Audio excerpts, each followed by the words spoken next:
Alors de quand datent les évangiles? Ils passent en général pour avoir été écrits par des témoins oculaires, ce qui serait une garantie d'objectivité. Mais c'est faux. En réalité, ils sont de date beaucoup plus tardive. Saint Paul, qui est mort vers 67 ou 68, ignorait totalement l'existence des évangiles. Lorsque Saint Paul emploie le mot évangile, c'est toujours dans son sens étymologique de bonne nouvelle. Je leur exposais l'évangile que je prêche parmi les païens. Au 1er siècle, le mot évangile n'a jamais d'autre sens que celui d'un programme de morale, jamais d'un texte. Le premier témoignage sur les évangiles nous vient de Papias, qui était évêque vers l'an 150. Et encore, il ne fait allusion qu'à 2 évangiles, Matthieu et Marc, qu'il considère comme des résumés très brefs. Aucun auteur conformiste n'a jamais pu fournir une preuve de l'existence des évangiles avant l'an 150. Par exemple, il est visible que les auteurs des évangiles ne connaissent ni la Palestine, ni l'hébreu, ni l'araméen. Une anecdote est révélatrice. Un jour, Jésus chasse les démons qui possèdent un homme et les envoie dans un grand troupeau de porcs qui paissaient par là. Mais un troupeau de porcs en plein pays juif est une impossibilité. De plus, Matthieu place la scène à Gadara, alors que Marc et Luc la placent à Guérassa.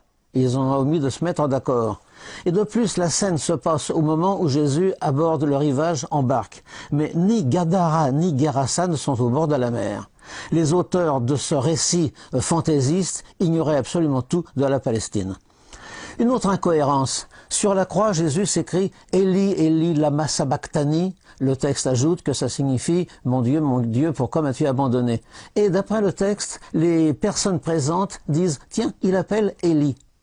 Mais une confusion entre le mot araméen « Eli », qui signifie « Mon Dieu », et le nom du prophète Élie est possible en français, mais elle est absolument impossible en araméen. Toutes les personnes présentes sont de langue araméenne. Donc en fait, ils ont très bien compris ce que Jésus disait. À ma connaissance, très peu d'auteurs ont relevé cette incohérence. La naissance pose déjà une contradiction insoluble. Matthieu assure que Jésus est né au temps du roi Hérode. Or, les historiens connaissent très bien la mort d'Hérode. Il est mort en mars de l'an -4. 4 avant l'ère chrétienne. Donc Jésus, né avant, serait né probablement en -5 ou peut-être -6. Or, d'après Luc, Jésus naît au moment du recensement de Quirinius. Ce recensement se passe en l'an 6 après l'ère chrétienne. Donc, il y a une contradiction absolument insoluble entre les 2 seuls évangiles qui parlent de la naissance, celui de Matthieu et celui de Luc.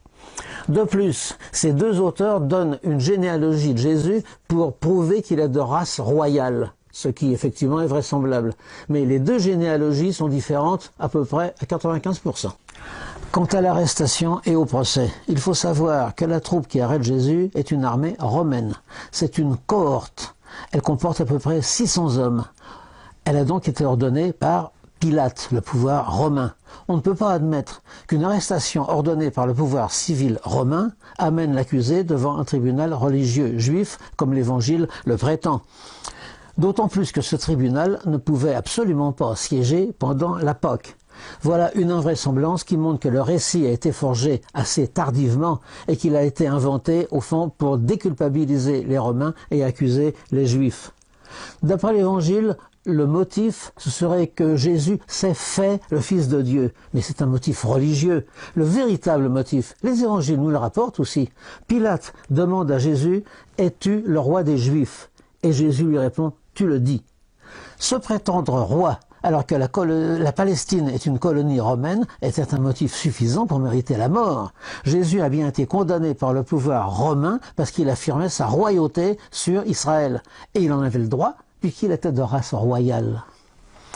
Après la résurrection, l'Évangile nous assure que le corps de Jésus disparut du tombeau.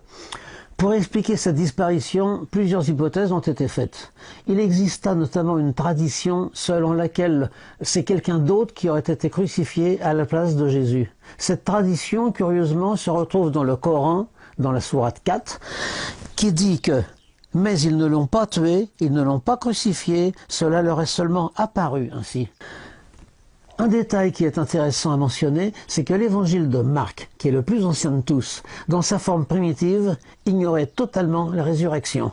La résurrection n'est racontée que dans une sorte d'appendice de 8 versets qui date probablement du IIIe siècle, mais il n'était pas connu au début de l'Église.